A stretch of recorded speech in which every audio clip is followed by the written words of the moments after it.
Well, Okay. yeah. Wasn't the music I thought of, but it worked, I guess. Well, did you hear any music? I didn't hear any music. Did you? I didn't see anything. So Wow.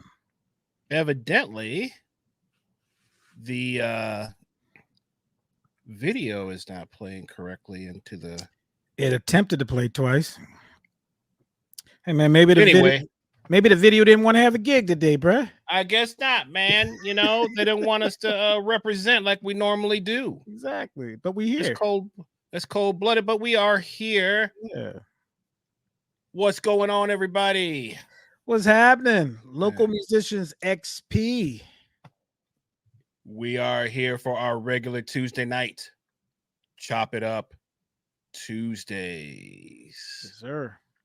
So we will see what other ghostly. Well, it is Halloween month, so yeah, that's I your don't know. birth Do you month, believe in? right? Aren't you born in October? I was, but do you believe in ghosts?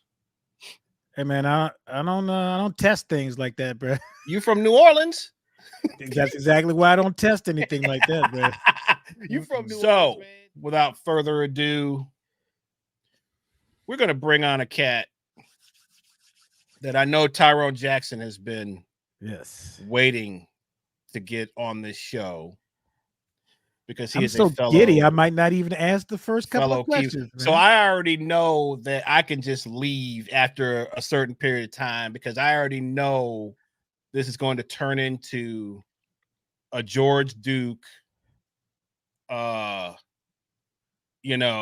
seminar. More people. I already know where this is going. We have more people. Why you have? Come on, man.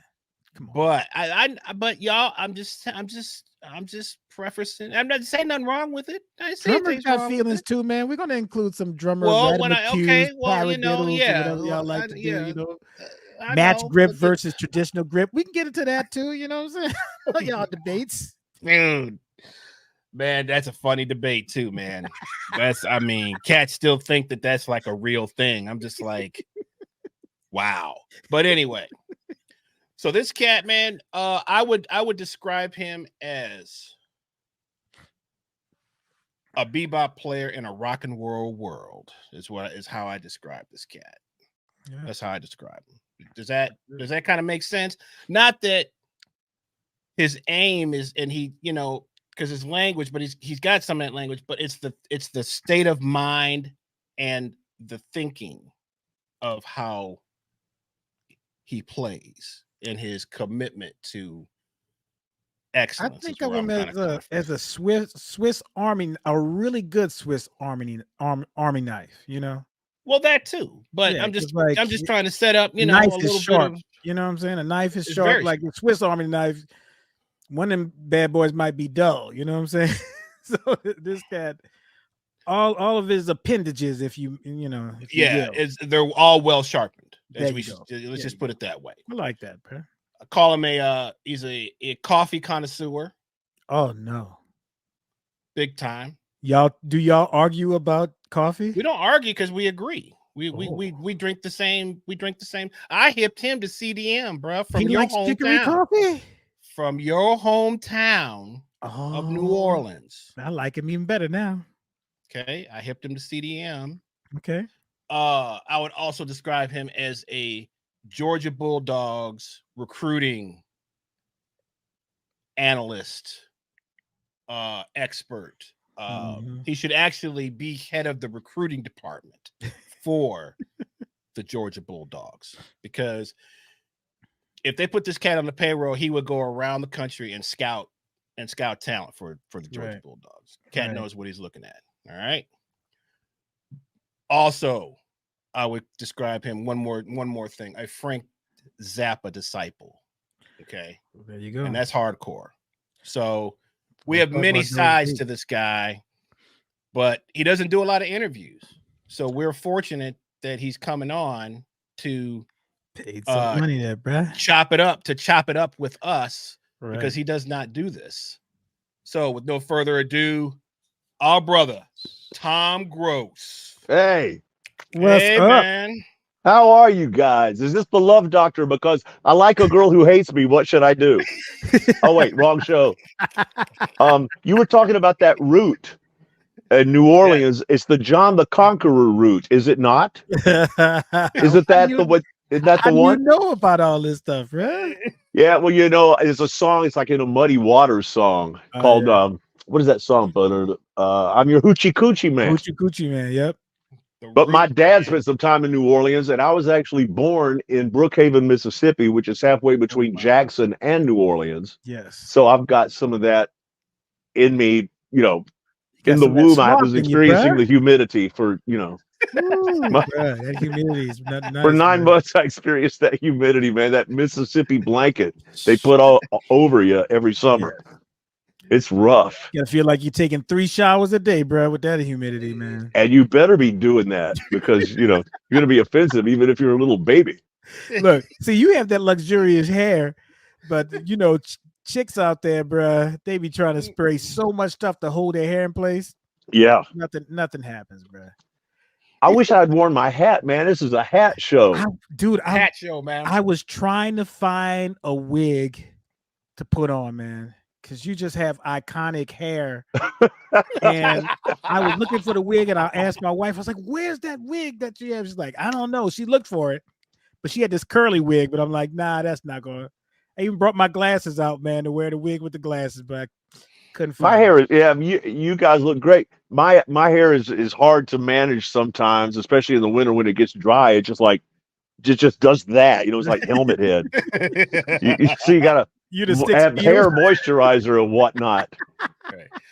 But I can always tell how Tom is feeling musically. I mean, he's always off, but I can always tell if he's really feeling it or not by the hair, man. Right. Well, yeah. I mean, it's an extension of your personality, which I must be insane. Yeah. I must be insane because it's an extension of your personality, man. But nice to see personality because I don't have any hair anymore. So man, see, that's a personality. That's a personality right there. You're an educator and a great musician. A great educator and a great musician. Legendary. These two guys are legendary. I don't need to tell anybody who's watching this show that, so I don't mean to take over. But I'm talking to a couple of extremely proficient cats who could do anything. Check is in the mail, bro. Check is in. And it's really nice of you to have me on. And Chris Burrows, I appreciate your talk about bebop in a rock and roll world because I think at this point in my life, and ever since I was probably 19 or 20, Charlie Parker is probably, I mean, he informed me. I learned everything I know about playing jazz up until, you know, fairly recently. I learned from transcribing the alto solo on Bloom Dito. And I transcribed it and I learned it. It was like, man, this is where it is. And it became a very important part. That one solo informed me a lot about, you know, what happens and how you can apply it because it's a blues tune, really. So you can apply that, the bebop, to those blues changes and know what works. You know, you don't just have to relegate yourself to a blues scale anymore. You can add things that make sense within the melodic and harmonic context of just a traditional 1-4-5 blues. For people who's listening, how would you define bebop opposed to regular music? Like what makes bebop so different? Well, to me, jazz is modern jazz is based on it. You know, there's actually structure that's involved, and it involves everything that Charlie Parker and Dizzy Gillespie and Thelonious Monk brought.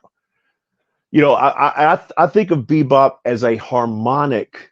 I think about it harmonically because there's a lot of different ways to approach notes chromatically. Right. You know that. You know, you might not think of, like, within a blues context, utilizing the major seventh of the scale to get to the 1, or utilizing it to get to the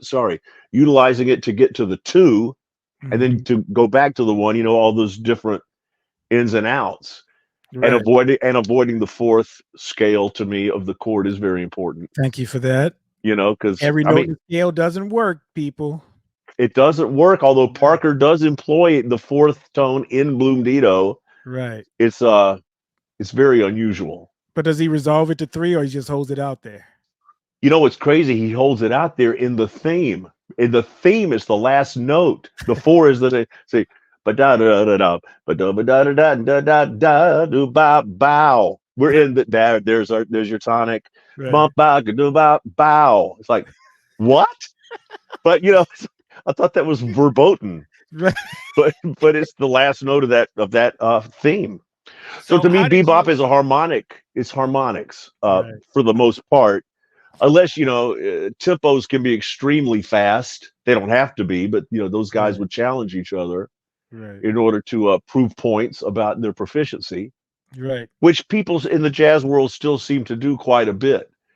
But you know, I'll just personally, I like sort of one chord things like Coltrane and Frank Zappa and even Jimi Hendrix would like, and Duane Allman, you know, that they like to get into some drone type stuff. Right. And a lot of that stuff makes sense with Mixolydian type scales, but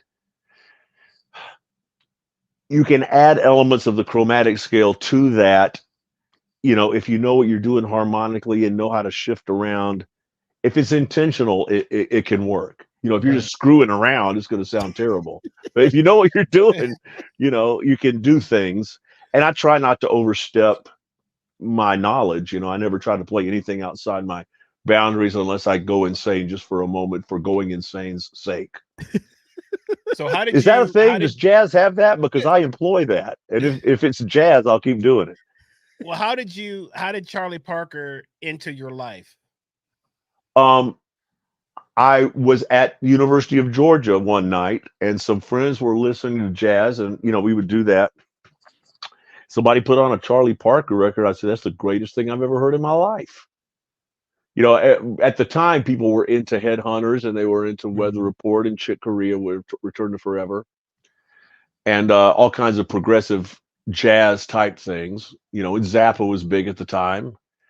Somebody put on a Charlie Parker record. It's like, I got to know how to do that a little bit. You know, I need to know something about what that is. Right. And so one Christmas I was at home and I went down to the old record player, put it on 16, you know, the 16 and a half setting, dropped it like in half, the speed in half, and sat there with a pencil and a piece of manuscript paper and transcribed what Charlie Parker had done, and then learned it up to tempo. And the song's in B flat, learned it in B flat, but you know, spent enough time with it, and sort of learned a little bit of the language in every key. And it, you know, it just seemed like it felt like it should be second nature to me. I won't pursue anything if it feels like it's foreign, but bebop didn't seem foreign at all. It seemed like it was an integral part of my personality or my musical personality. And, you know, Parker loved the classical guys. He loved Stravinsky. He loved Debussy. And he obviously liked Bach at some level because there's a lot of those kinds of resolutions and stuff. Tom, you said something that young kids don't really understand. And when you have to use a tape recorder or something to slow down, they don't know about slowing down in the key changes and stuff like that, and how you have to do it like 16 times to make it match the key. Then it's going to get lower and you have to put your ear toward the speaker. Like their technology now can do so much. And I'm like, well, why do y'all suck? If y'all have so much technology, we have to have our ear to the radio. The cassette tape player would play a half step higher than what it's supposed to be. You know, sometimes you have to learn in another key, write it out, and then transpose it. They don't know that struggle at all. Yeah, and you know, I think it's a valuable part maybe of you know, getting the basis of your musicianship going, because you know you have to learn how to switch things up when you've made mistakes. Right. Doesn't seem like there's that many mistakes or something. People could just like boom, boom, boom. There it is. You know, right. I'm brilliant all of a sudden. And guys like me, I mean, you know, guys like me, I struggle always to try to, if I'm playing a solo, I try to make it make sense. You know, I don't just like,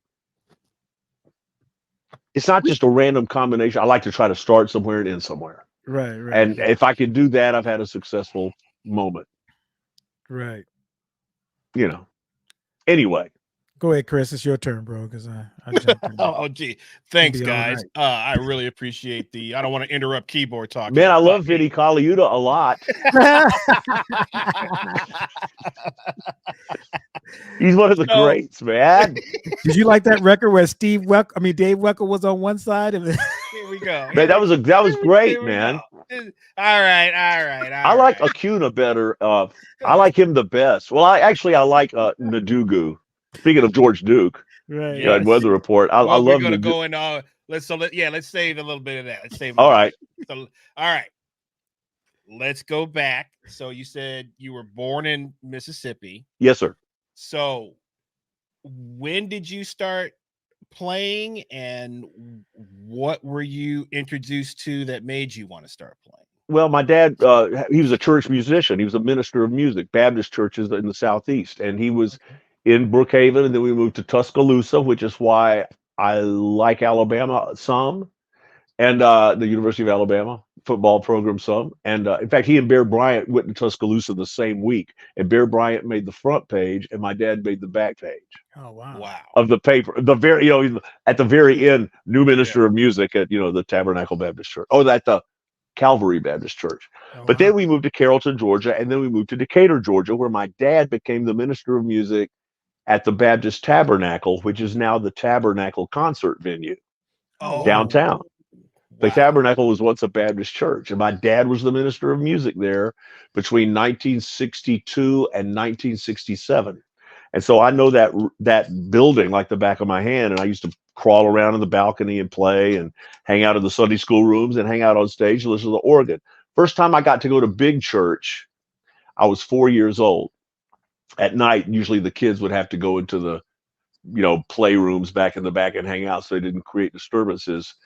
But the first time I got to go to big church, I heard a fellow named Charles Waddy playing the postlude on a grand piano. Most beautiful thing I'd ever heard. I begged my parents, can we get a piano? I would love to learn how to play the piano. I mean, I said it in 4-year-old language, but that was the idea. I want to play the piano. Can we get one? Because this guy just was playing the most beautiful thing I'd ever heard. And, back then you didn't get rich in church music. Back then it was like a service, practically a service kind of a occupation. Mm-hmm. And so they said, well, we can't really afford to buy a piano, but we'll buy one on time if you will practice for 30 minutes every day before you go outside and play after school. And I said, sure, yes, I'll do that. Yep. And so they did it. They bought a piano, and after about 2 months, I wanted to go outside and play baseball and football with my friends and not practice anymore.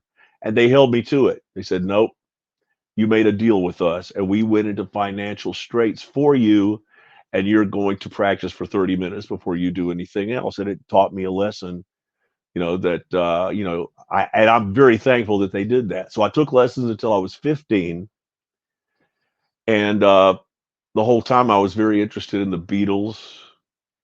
I don't know where I'm supposed to stop in any of this because I'll just go, man. I'll just go.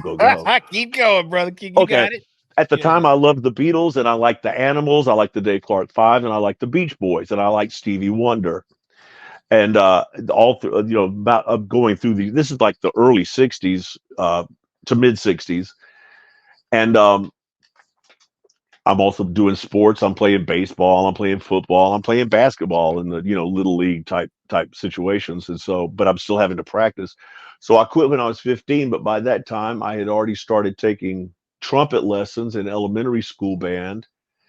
And I was learning how to play the guitar and the bass guitar because my dad could play anything with strings. He could play banjo, fiddle, mandolin, guitar. And so I would learn all of Jack Bruce's bass guitar lines, the bass player for Cream. I learned all their stuff on my dad's acoustic guitar. And, just bass, because I couldn't play like Clapton because I didn't have the wrist strength to do his vibrato on a nylon string acoustic. So, you just can't do it. So guitar discouraged me for a long time, but bass was something I could get my, so I played bass in my high school jazz ensemble, and also continued to play trumpet, and I played French horn and baritone horn and a little bit of baritone sax in the high school band. And then after that, I went to the University of Georgia, and I played in the Redcoat band, the marching band, and marched on that field and went, had all that fun. And then started playing gigs when I was 19 years old. And the first gig I did was with some guys from the Redcoat band. They went back to college, and I was making so much money, I stayed and played. And within a year, I was playing with a guy named Lattimore. Now, this is a long story, but Lattimore is a soul singer and blues singer. He's still doing it. But I knew some guys I was playing at the Rum Keg Lounge at the Fulton Industrial, Howard Johnson's. Okay. And these guys were put there by their manager, and they were living there. It was Lattimore's backup band, and they were living there. And they would come down and see this band that I was in play every night. This is 1976. And we got to know them really well, and got to be good friends, and went to their shows when they would be close by. Went to a show in Birmingham, show in Greenville, Lattimore shows, always on a bill with people like Denise LaSalle and, all those kinds of people, and civic centers in Augusta and whatever. So I just go hang out.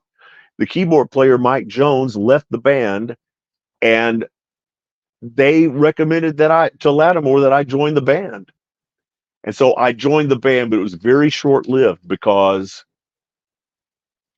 I don't know what to say about it, but I didn't get fired or anything. The whole band quit, basically. Like very shortly. And so I said, well, this is who I joined to play with. Right. There was some financial stuff going on that was, at the time was not copacetic for those guys. And so that's who I wanted to play with, was those guys. Lattimore, man, what a singer and what a writer.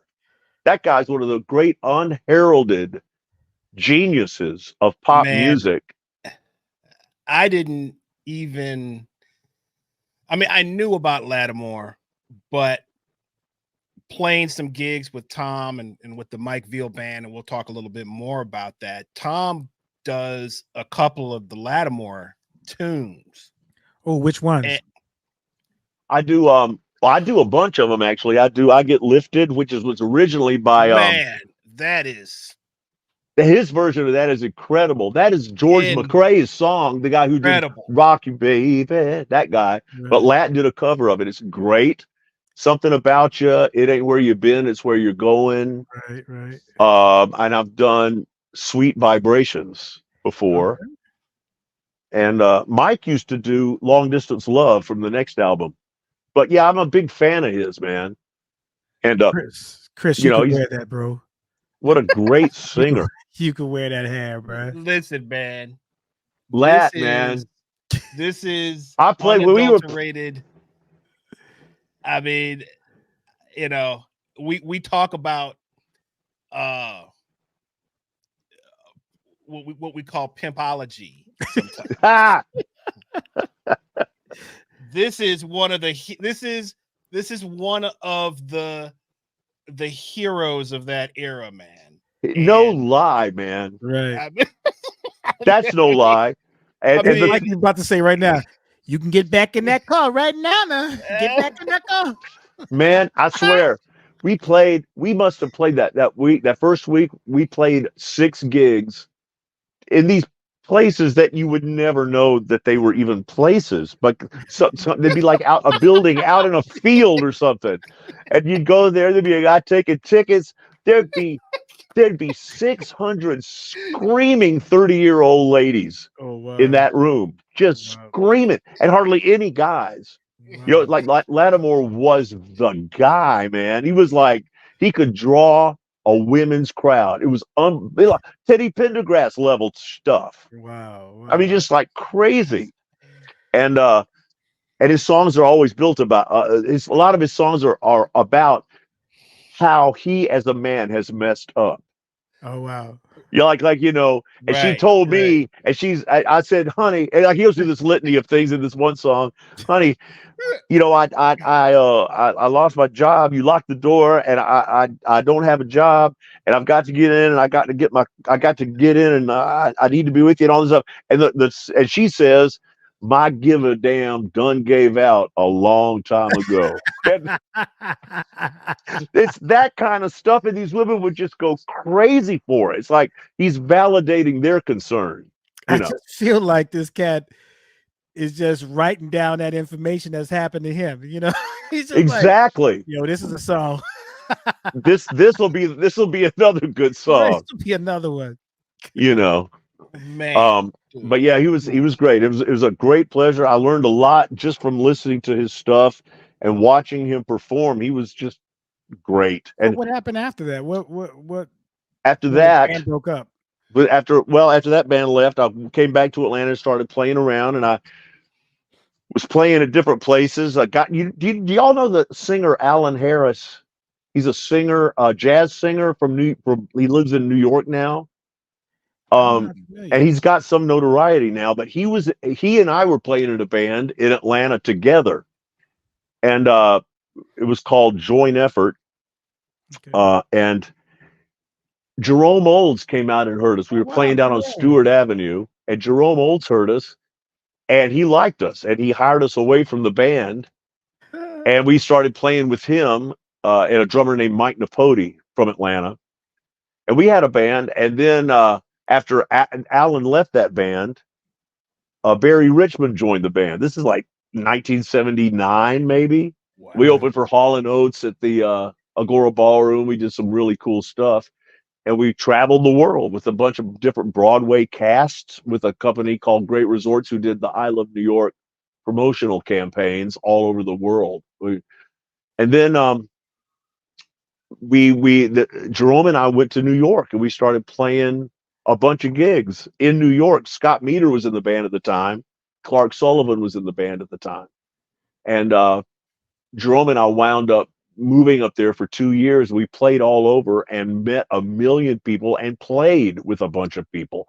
One night, this lady comes up to us and goes, my boyfriend, or is it husband? I forget which.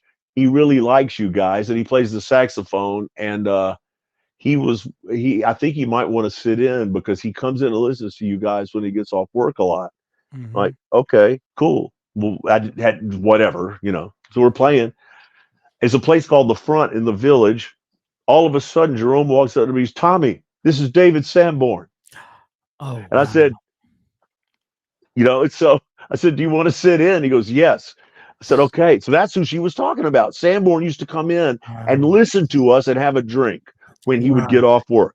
He comes in, he sits in. Well, what he did, I went to the bathroom immediately and was, you know, preparing to play like a long set. You know what I mean? And all of a sudden I'm in the bathroom and I hear this saxophone wailing by itself in the middle of the room. So I gotta hurry. And I ran back to the piano. It was a grand piano, very nice piano. And I started playing a song called The Rev, which was written by Hiram Bullock from David Sanborn's album, Promise Me the Moon, which I think was released in 1977.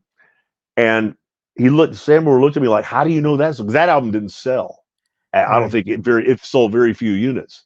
And so I started playing, and he was like, so we played that song impromptu, and then he sat in with us for like the entire show, and we hung out. I don't know if I talked to him a few times after that, but we used to know Lou Soloff from Blood, Sweat, and Tears from New York. Lou. Yeah, remember that? Did you know Lou? I knew Lou, and then his nephew Brandon Soloff isn't like used to play and stuff like that. But yeah, cool. Yeah. Well, Lou's parents, I believe, owned the Coach and Six, which is a big restaurant back in the day. Right. There it is. Promise Me the Moon. That's a good song. Lou also taught Wynton Marsalis some stuff too. Cool. Yeah. Well, he plays the trumpet solo on Spinning Wheel by Blood, Sweat, and Tears, which is a whole nother story we're fixing to get to. Okay. We came back to Atlanta after we played in New York for quite a while. Oh, and Neil Giraldo, Pat Benatar's husband and musical director and guitarist, took us in the studio and recorded a bunch of demos with us. We played at Catch a Rising Star, and Rick Newman owned that club. And Rick wanted to sign Jerome and me to a management deal. Oh, wow.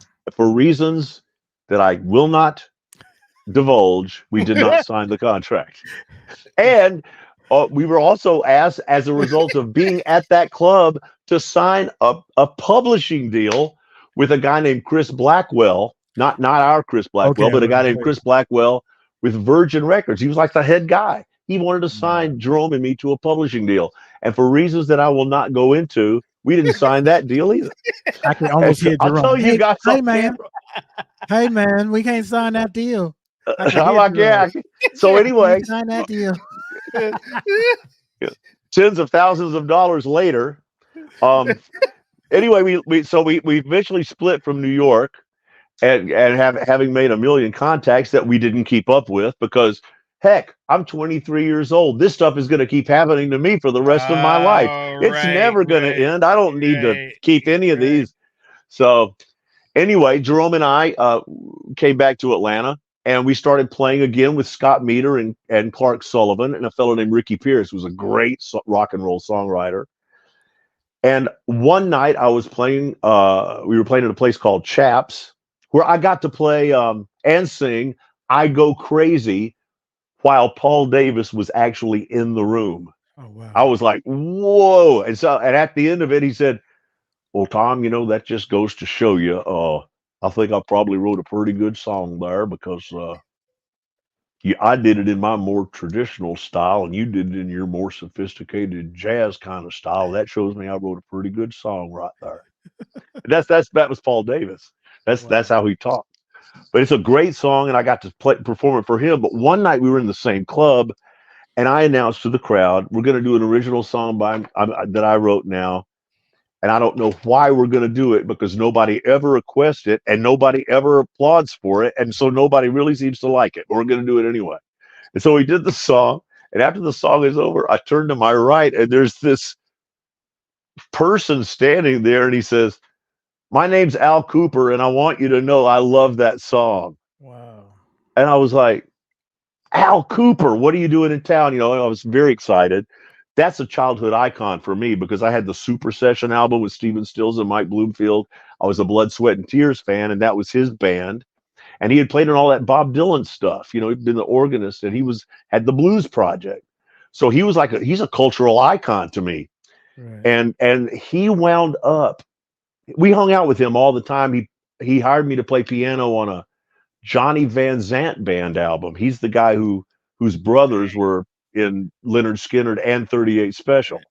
And so he was the little brother, and now he's the lead singer for Skynyrd. So I got to play piano on this record by Johnny Van Zant, and Al Cooper hired me to do that. And he took us to Los Angeles, where we auditioned for every record company in the entire world. And for reasons that I'm not going to go into here,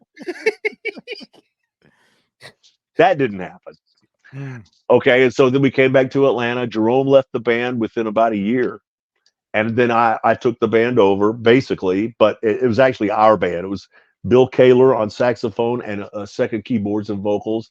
Allison Prestwood on bass, the great bassist who was the bassist on George Benson's most recent album. Oh, wow. Believe it or not. It's incredible. She's played with everybody up in Nashville. And Scott Meter, that was the band when we first started. So this is the varsity. Is this Tom Grose and the varsity? Yeah, okay. Tom Grose and the varsity. Okay. And we went on Star Search, and we had our music played on 94Q and Jazz Flavors with the great Russ Davis, who, even though our stuff was more of a cross between Hall & Oates and Huey Lewis and the News and whatever other influences that were big at the time that we brought to bear from our own perspective, he still played us on his Jazz Flavors show, which is more, it's a precursor to the smooth jazz format now. But he was playing, Pat Metheny and David Sanborn and Brecker Brothers and Jeff Beck and stuff like that. But I guess it got dwindled down to being smooth jazz. But that was the genesis, I think, of that, because it became a 94Q's programming every night, 7 nights a week after a while. And we were on the radio all the time. So we were able to amass a good following at the clubs we played. And we were on Star Search, which was the sort of the American Idol of its day back in the 80s. And as a result of that, I was on a TV show that starred Ben Vereen called You Write the Songs, which was a star search for songwriters. Wow. And it only lasted 1 year, and it came on at 1:30 in the morning in Atlanta, so nobody I knew ever saw the show.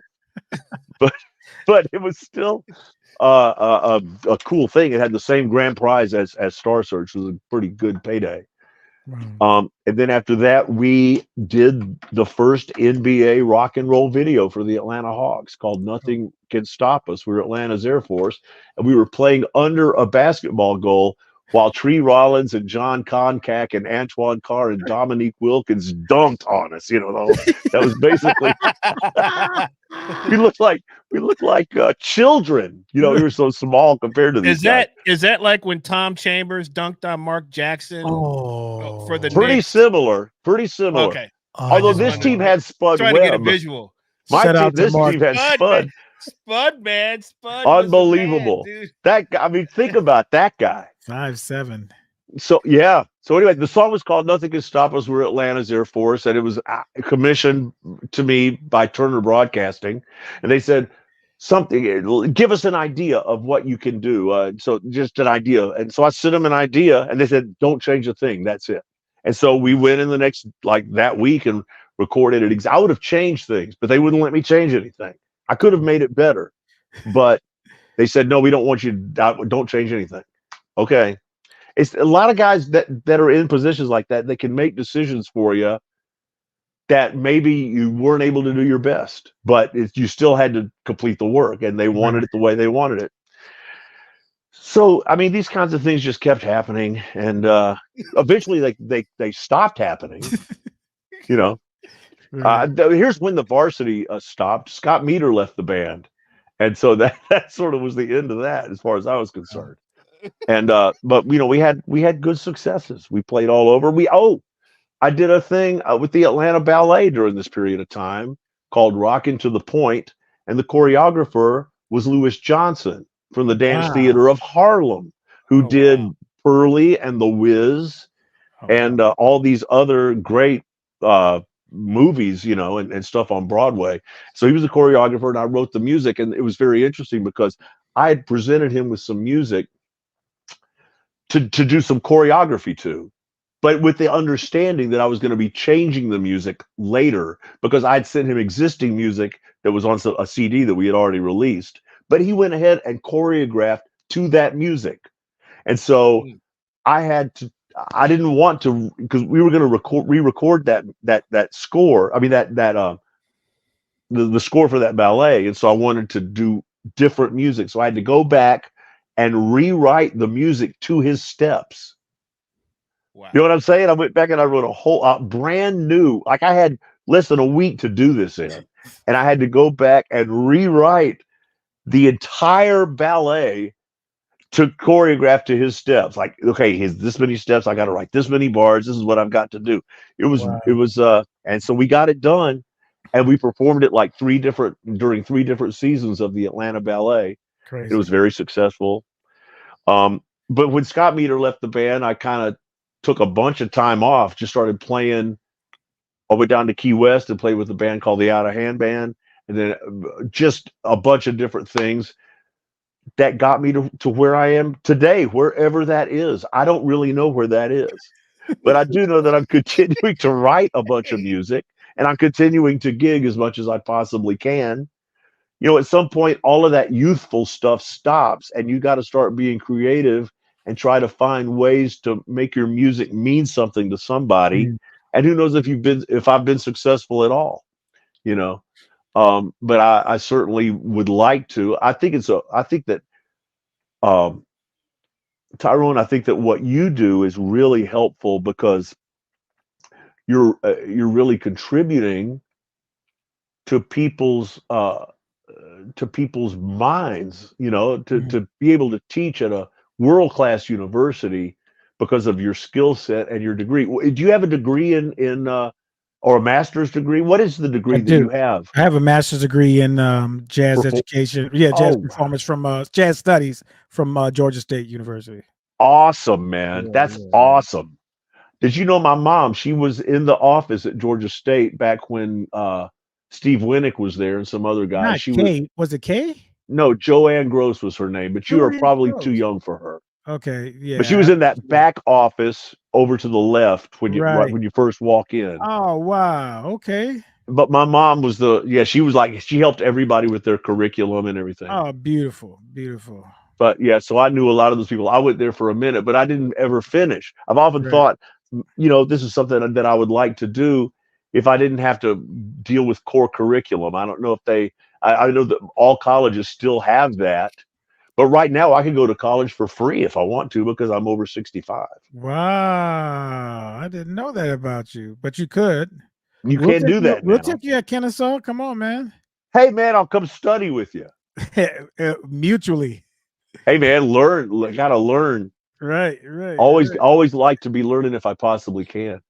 But it's go ahead. Piano is one of those instruments that is so much going on. It's highly visual. You can see where you're going. But I mean, in the Mike Veal band, I came and checked you guys out. I was just amazed at you're playing parts, you're playing the keyboard part, you're singing background parts, it was just amazing to see you in that element that a lot of people can't do. So, I mean, you're a professor in your own right when you're doing stuff like that, because, I mean, you'd have to really study to do that. The coordination it takes, the learning of the sounds, the learning of the lines. Keyboard players don't learn all that stuff, but then you're singing with all that. You guys play some stuff that's got some complex rhythmic stuff happening, and then you're doing the background vocals as well. It's the crazy. Horn parts and the horn exactly parts. all that's going on, and I'm like, I say to myself, my brother told me one time, he sent me this meme about every musician everywhere is looking like at a gig, put me in, like kind of thing. So when you walk into a place and you see a situation, I'm like, I hope Tom never calls me to sub for this gig because this is a lot, Man, you would kill it though, wouldn't he, Chris? He would. Absolutely. Absolutely. You don't want to hear me singing the background parts. I'll be like, don't you want somebody to love? Great slick. Right. Yeah, man. But man, I mean, you did sit in that one time and just knocked everybody's socks off. Thank you for your help on that song too, which I didn't know, but that was cool. Yeah, man, you killed it. Soloing on changes that I think we're doing 1, 6, 4, 5 changes, and this guy made it sound like McCoy Tyner or something, man. It's like just nailing it. Beautiful. I don't know if you like McCoy. I hope that was a compliment. McCoy. Yeah, McCoy's my guy. McCoy's amazing, and I love him, and learned a lot by listening to him. But it's mostly a sound for me. It's less of a technique because there's so much pentatonic stuff happening. It is. It's so powerful, but it's like McCoy is, like you said, a pentatonic scale is like major thirds. What was that? Exactly. I mean, where is he? Right, and the thing that's interesting to me too about him is that it seems to me, from the way that I listen to him, I never have learned anything off a transcription that I've done or anybody else's, but he will stay in the same key with his right hand pentatonically and shift the left hand. Yep. Shift the left hand chromatically or stepwise or leaps. Well, Coltrane taught him to play like that. He didn't play like that before he was with But he's Coltrane. not changing with the chord that he's playing. Like the fourth, like he play a G, C, and an F. If he goes up to a B flat, an E flat, and an A flat, he's still like playing some C minor pentatonic stuff. It's like, and that's what gives it that. There's a wholeness to it. For years, I would shift my scalar, in arpeggiated harmonic sense in my right hand to match what's going on with my left hand. But McCoy seems not to do that often. He doesn't care about that. He doesn't care about that. Is that right? Yeah, you're exactly right. No. Yeah. I'm glad to finally get confirmation of this from an actual educator, jazz educator, because he seems like he's just man, I could just sit here and learn from this. Yeah, it's But just just structures, like, man. It's like I'm going to superimpose my structure over this structure. It doesn't matter what this is. This is my structure. got it. You know? Yeah. But it's and not change keys. Right. right. Not move with the harmony. It's like, what? Right.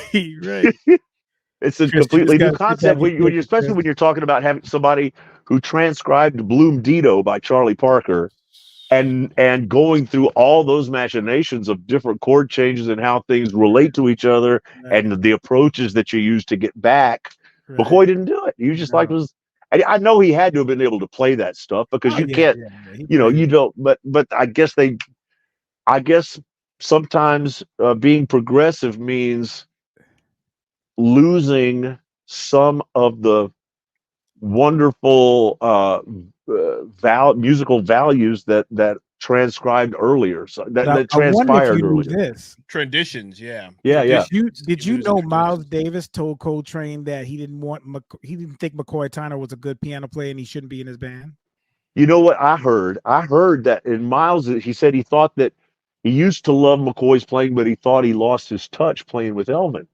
He said that Elvin was playing so hard and so loud that McCoy had to play so hard to hear himself that he lost his ability to like pull the magic out of a piano. And if you listen to McCoy, it does sound like he's beating the hell out of it, man. Group though, I mean, that it fits the group. I mean, Elvin, like you put Tommy Flanagan in that group, it wouldn't work.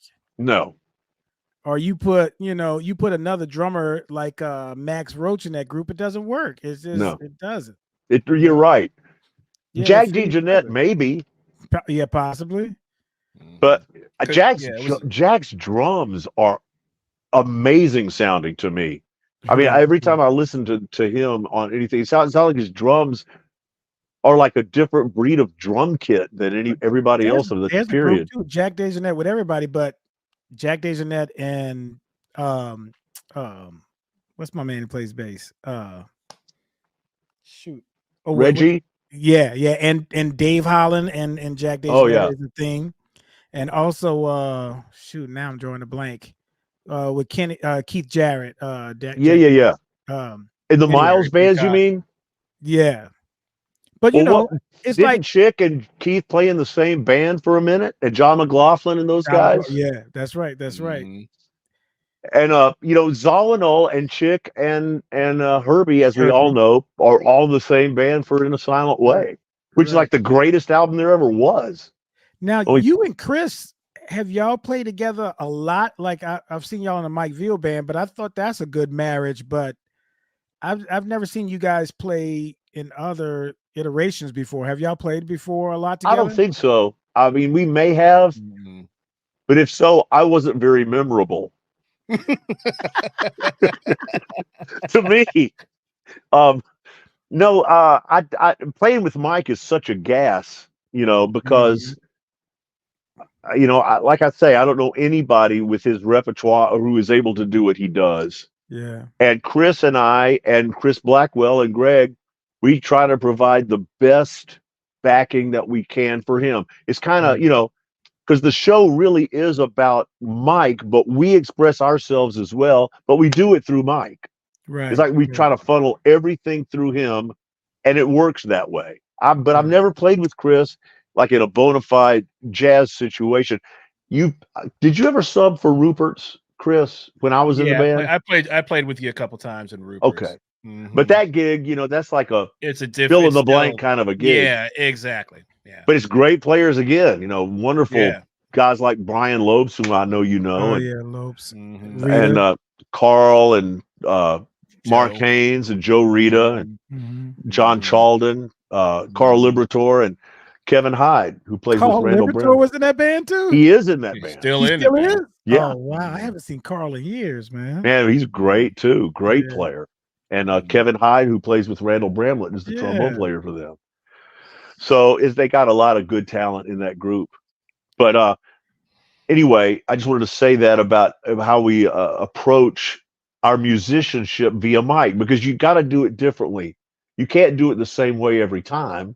Right. Because if you in every band, right. you know, like in a Joe Gransden band, I don't know if it's the same thing. I don't know, but he's, you know, he does his thing so well. And the way I look at it, my job when I play with the Mike Veal band, my job is to make Mike look good, and it ain't hard because he already looks good. Right. So what you do is you tailor yourself to the front man's needs. Right. That's right. Right. You know what I'm saying? That's what I'm right trying there. to say. Thank you, bro. Thank you. Right.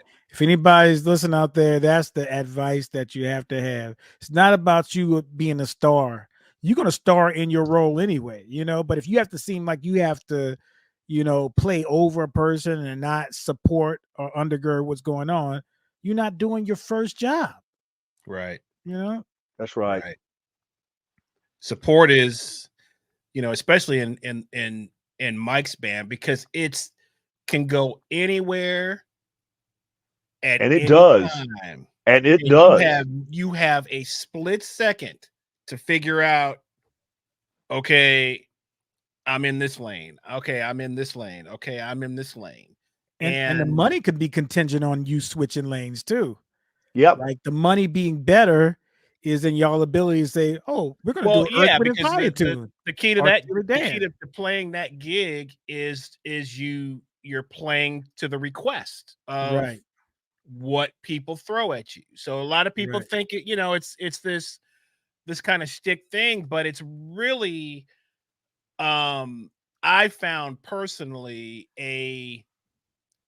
because it's such a challenge. Exactly. It's such a challenge that you kind of have to take it. You have to sit in that fire and figure out, can I do this with 10 seconds to figure out? But people don't know the trust that you guys have with each other as well. The trust and the communication. Like I've seen it was like, yo, y'all pull out your phones, listening real quick. And Tom's like, man, I'm picking this up. And I see Chris like Blackwell, like figuring out the riff, whatever. And 5 seconds, y'all into it. And then y'all look at key spots and like, hey, bro, is this where the bridge goes? And Tom was like, I'm going to show you where it's at. But, you know, it's none of that talking out loud. It's something another musician has to observe and see what's going on, you know? Yeah, the communication and the eye contact should be there. It needs to be there anyway. You got to have it. And the thing is, man, to me, it's a lot more of a challenge than it is to know sort of what you're going to be doing. Yeah. I'm going to have to take out my headphones and plug my phone in because I wasn't fully battery, yeah. I wasn't at 100% when I started. I thought I was. I hope this doesn't come off as unprofessional for your show. Hang on 1 second. So while he's getting together with Can you guys still hear me? We can hear you. You blacked out, but we can hear you. Yeah. Okay, hang on. I blacked out. Okay, I'm going to try to plug myself back in now. Just got to find my from Nia Tate, whoever that is. This is a producer. Sure. You know who that is? World-class producer. I know Nia Tate. You know Nia Tate? You know her? I know Nia Tate, yeah. You do? Okay. Yeah. It's famous in Dahlonega this weekend, I heard, this past weekend. Hey, guys, hang on. Guys, you go about your business. I'll be right back. Can I have just like 2 seconds, or is this going to do your thing, man? We got ruin your show? Do your thing. Okay. I got to find out a way to get this done. Hang on. Man, so he'll be back, ladies and gentlemen. He definitely will be back. Rebooting. This is a joke. Get some words there. This is my wife, this is her alter ego. Now so I have been telling her about this band. Right. And I can't remember if I told you. So we were playing down in Macon at this place called Grant's Lounge, which is a historic club in Macon, Black owned. I'm not sure who owns it now, but this cat Grant, who was a musician himself, started this club. And what was really cool about learning some of the history, it was really one of the only clubs back then that white and black musicians would play at. Nice. So the Allman Brothers used to come and hang out there and sit in. They got a house, B3 there. Oh, wow. But anyway, so we were playing down there, and my wife came down to take some pictures and stuff like that. And she had, never heard of the band, but I had been telling her about the band. And so, she requested That's the Way of the World, Earth, Wind and Fire, which those guys just murder, Tom and Mike both on vocals. But hearing, I think we did a what else did we do that night? Maybe some Johnny Guitar Watson, some nice. Some real like kind of deep funk soul stuff that you don't hear a lot, along with Allman Brothers and some of the other rock stuff that we normally do. But she was just like, man, that's incredible that they can go from so many different genres and really and do them well. It's not like you're not just easy, bro. It's not playing, easy. It's not like you're playing at the song, which is what a lot of people do, where it's bona fide karaoke. Right. It's like the feeling of the song, the lyrics, the phrasing of whatever's happening, the groove, it's like it's all there. And if it's not there, you're going to have some people looking at you, because you're expected to play the song the way the song was made to be played. Now there's certain things where we'll kind of stretch on something, or we'll open something up, but for the most part, it is played, as they used to say, like the record. So I imagine the first time you did a gig, you had to be mentally exhausted after doing that gig. I was in shock because I had gone to see that. We're talking about the Mike Veal band for those that don't know, but I had been checking them out, because when I would play at the Ritz, on my way home, I would stop by, because they were playing at a place called Fuzzy's on North Druid Hills. Okay. So I would take North Druid back, and I would stop there. I would catch like the last set or something like that. So I had already been checking the band out, and and then our good mutual friend Jack Jones joined the band and started playing drums with them. So we became friends and stuff like that. So he started asking, I would go out and check them out and hear the band. And so I kind of had an idea of what I was, and I was like, but at the same time, I was like, man, they're playing like right up my alley in terms of classic rock, classic funk, classic R&B. Some of the stuff, it's you can't know every song, and you can't maybe have heard every song, but a lot of it does come back to, man, just when you were listening to the radio as a kid, or listening to the radio in your dad's station wagon on the way to whatever, and these songs come on, and you've heard the song.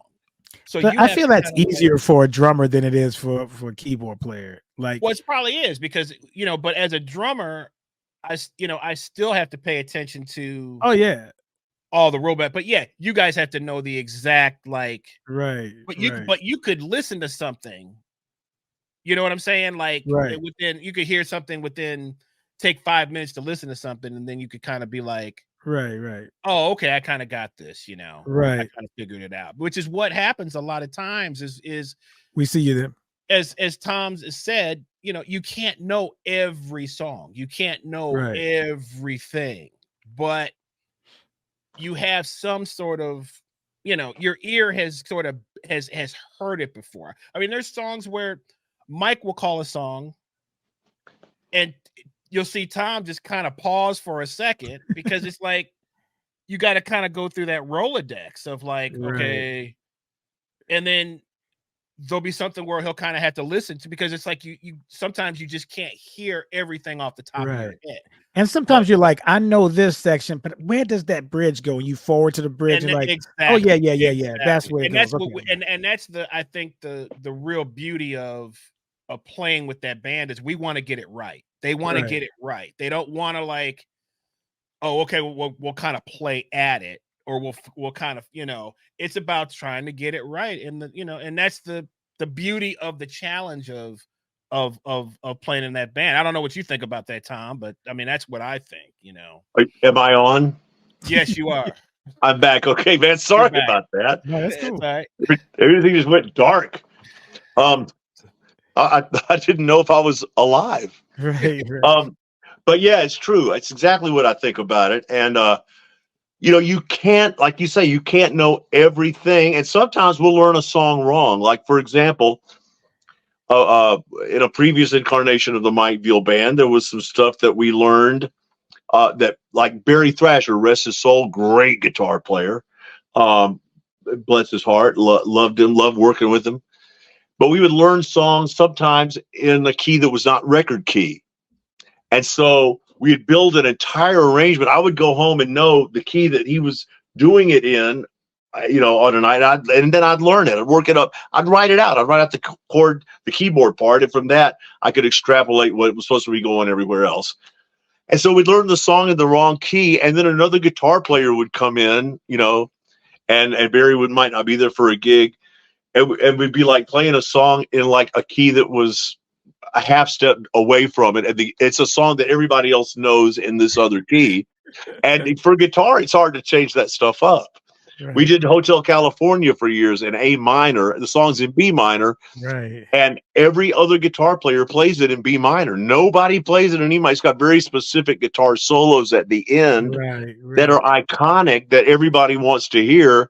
And on guitar, as you know, for a rock guitar player, it might not be the easiest thing in the world to transpose on the fly. Right. Because it's all about shapes and patterns and things like that on the neck. Thankfully, we've got great guitar players that play with Mike, always. Blackwell, and his subs have been everybody from Nick Johnson to Jody Worrell to Steve Cunningham, those guys. Steve. Yeah. So anyway, enough about me. Can I play a quick game with you, man? Am I going to lose? I'm going to lose. No, it's called Would You Rather. Okay. Would you rather play with a drummer that rushes or with a drummer that slows down? I would rather play with a drummer that rushes if I had to choose between those two. Cool. All right. Would you rather play with a bass player who's really good but talks incessantly a lot, or a bass player that's so-so but doesn't say anything? Define incessantly. It's like, yo, Tom, you sound so good, man. Boy, we were kicking, weren't we? I can't wait till we play the next song. What are you eating for the break, man? Man, I can't wait to sit down because I'm going to talk to you about some stuff on the break, man. Hey, man, what are you doing on the break? I got a couple of ideas. Right, exactly. I think that it would depend on what the incessant was about, because if the incessant was about neediness, I thought we sounded good on that. I thought we did a good job on, when he obviously didn't. Yeah, what did you think about that lick that I played? Exactly. Like that? It depends on the gig too, man. I swear, if I'm playing Weather Report, I gotta have a good bass player, no matter how good they talk. Right. Or how much they talk. So you're gonna go with the good bass player, great bass player. I'm gonna go with the good bass player, but he's got to be not a busy guy. He's got to be the good bass player that plays everything that is necessary. Only he'll do whatever you want, but he's gonna talk the whole time. As long as there's got to be some means of escape. But yes, I would choose the good bass player every time. Okay. But you know what? If the bass player's wrong, the whole band's wrong, as you know. That's true. Okay. Would you rather play with a guitar player that only plays lead or only plays rhythm? Boy, that's a hard one, man, because here's the problem with that. I also play rhythm. As a keyboardist, I also play rhythm. Right. I play rhythm keyboards. Right. So I think I'd rather play with the guy who only plays lead because I can provide the rhythm. Just stay out of my way. You know what I'm saying? Let's not play any clashing chords. You fill around what I'm doing and we'll be good. All right, here's the last one. Okay, this is a doozy. I saved the best for last. I should ask Chris these questions too. All right. Would you rather have a 6-hour gig that doesn't play well with great musicians, or a 1-hour gig that plays extremely well with the sorriest musicians you've ever played with in your life? Oh, man. That is cruel. Are there breaks on the 6-hour gig or not? There's a little bit of breaks, but I mean, when we say the money is bad, the money is not. Two 12-minute breaks. 2 12-minute breaks. We'll go with that. Oh, Tyrone. Sika, I'm going to sound like a mercenary if I take an hour gig that pays great. Like how great? Let's pay $700. $700 for an hour. I'm taking it. Chris, you? Oh, I got to take that. I got to take the 1 hour. I'll deal with, I mean, because we're professionals. It's only an hour. You know what I mean? We're professionals first and foremost. Had you flipped it, but had you flipped it and said it was an hour with great musicians but no pay, or 6 hours with the sorry cats now that's a question. Right. That's a question. That one you definitely have to think about. So I had if you flipped it, hold up. If you flip it, so it's 6 hours, horrible for great money with terrible players. Great money, right? But terrible. Or 1 hour, killing cats, but no pay. That seems like that's too easy, though. I'd take the no pay for sure. I'd take the no pay as well. No pay. No pay. There's no way. So it's not all about the money. See, it's not all about the money. I would rather play with great players for nothing than with no playing guys for a bunch of money under any circumstance. That's 6 hours. That 6 hours could take something off your life. I don't care how much you're getting paid. Oh man, that's right, bro. That's right. There was this musician that called me up, and he had the worst of both scenarios. He's like, "Hey, bro, can I got a gig for you, man?" He said, "One gig pays $150 for 4 hours. Then we go pick up our stuff, bring it to the next gig. That's 4 hour $150. That's $300." I was like, "Whoa, what?" You put two of them 4 hour gigs together, you get $300. I was like, no. Man, we had a great situation one time. We were playing on St. Patrick's Day. For those of you who weren't around 20, 30 years ago, St. Patrick's Day used to be the biggest night out for amateurs drinking, with the exception of Halloween, for any gig. And so we were playing at a nightclub with the Mike Veal band, and this club owner wanted us to play an extra hour for $50 total for a 5-piece band. Okay? No. And so we're like, yeah, you're crazy. Because, oh, guys, come on, man. I've got a full house.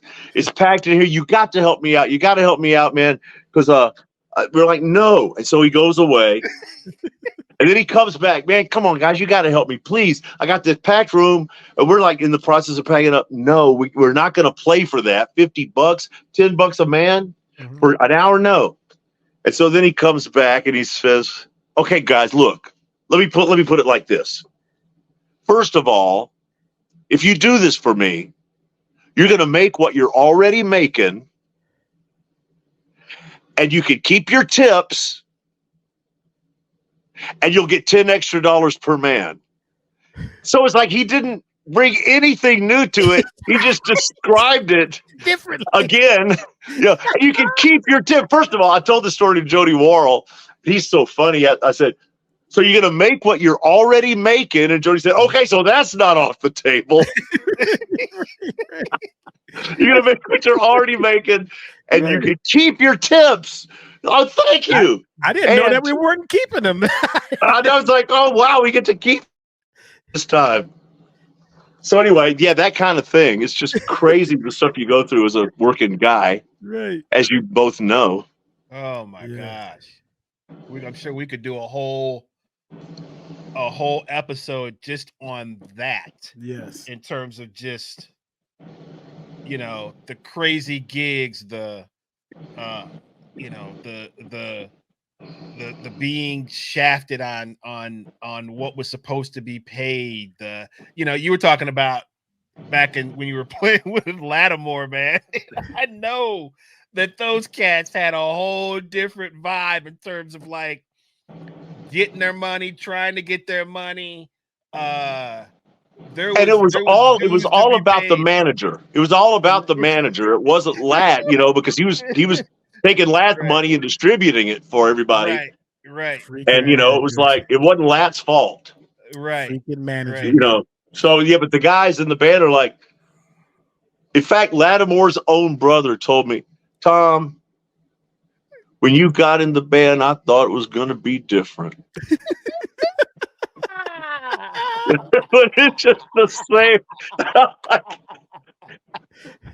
Surely they're not going to act like that with a new band because they're bringing in the white cat, like they're bringing in the one white cat in the band. Is that why? I was like the second white cat because Lad had a guitar player, and I was like he had another white guy, and it's because he had a song that was sort of a hit on the soul stations back in the day called "Redneck in a Soul Band." Oh wow! There's a redneck in a soul band. He's getting down. He's getting down. You remember that song? This guy is writing from his life, whatever situation this cat is writing about. Exactly. And what a life. There's a redneck in the band. Oh, that's a lyric right there. Redneck in a soul band. And the guy who he wrote it about was a guy named Joey Murcia, who wound up playing with the Bee Gees down at Criteria in Miami, and he played with everybody. He's on a bunch of big records. Wow. But so when Joey left the band to just become a studio musician down at Criteria, a fellow named Ron Peterson joined the band, and he's one of the guys that I knew. And he actually was a redheaded dude. They called him, go ahead, Red, get down. But if you listen to Play That Funky Music, White Boy by Wild Cherry, it's a direct ripoff of Redneck in a Soul Band, the idea. Because it came afterwards, right? Like the very next year. Wow. Play That Funky Music, White. Redneck in a Soul Band is a good song, man. Okay. But anyway, that whole situation was not any reflection on Benny Lattimore, because Benny Lattimore is a gentleman, a scholar, and a great dude, and just a wonderful, wonderful musician and singer. Yeah, what can I say about him? Yeah, man. So, wow. Well, listen, man, we could. I mean, this is just scratching the surface. Yeah. We got to have you back. We're gonna. There's so much more to talk about, and because I got ideas, but we'll be here all night if we keep right. And I got to get my walking in. I got to get my steps in, man, before midnight.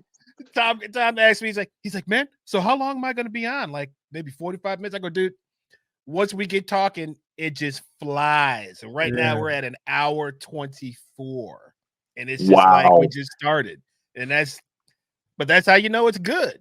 Well, man, I really appreciate you guys listening to me for this long. I mean, I can't imagine what that must have been. Next time we come on, you guys got to talk more so that I can figure out more about how to be more of an academic success and a greater person in well, real quick.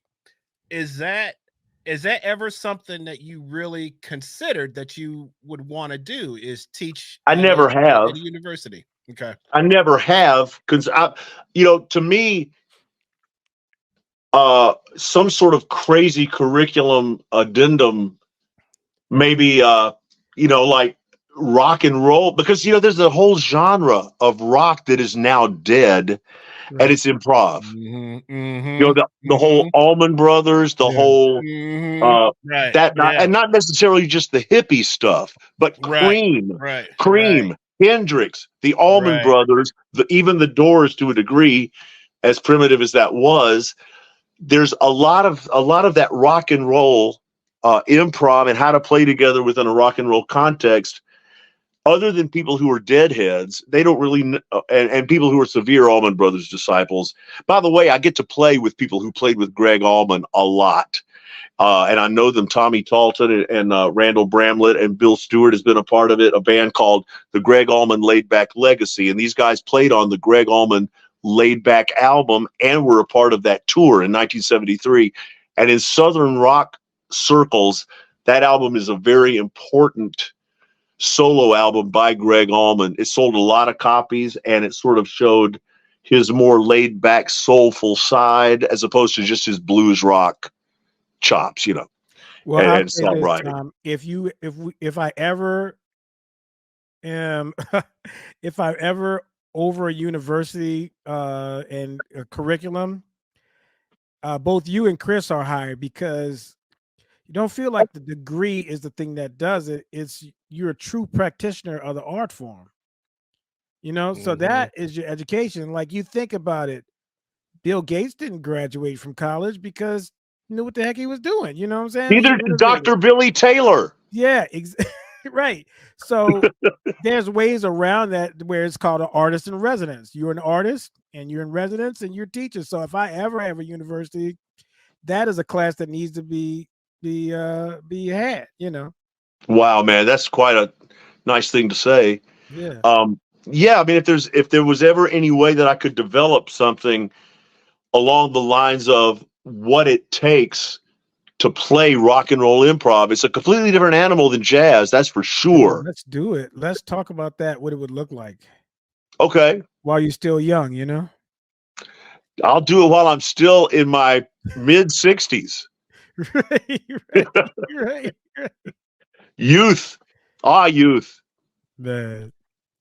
Well, listen, man. Chris Burrows, we got to go. Man, we love having you, man. We're gonna, like I said, we're gonna bring you back, hopefully multiple times. And thank you, man. I haven't talked piano chops. I haven't talked. Yeah, I know. We haven't even talked. We haven't talked shop. We haven't talked Frank Zappa. We haven't talked Hall and Oates. We haven't talked Earth. We haven't even talked really Beatles. We didn't talk Beatles. Musicals, anything. Yes. Beatles. I love talking Beatles with musicians in their 50s. They're like, right. Except for the fifth Beatle. I'll take the fifth Beatle, though. You're 40-something, right? We're not going to say what it is, bro. I bet it's. I was thinking 43. Don't give him that. No. He turned the corner. I know Chris is 42. Well, you know, yeah. I mean, I'm off the corner, bro. That's how far I'm around that baby. He turned the corner. It's that don't crack thing. But this gray is real, bro. Oh. So listen. Yeah, man. Big ups to Tom Grose. Big ups to Tom Grose for hanging out with us tonight. We will be at Tin Roof Cantina tomorrow night. Both of us with the Mike Veal Band from 8:30 to 12. Till midnight.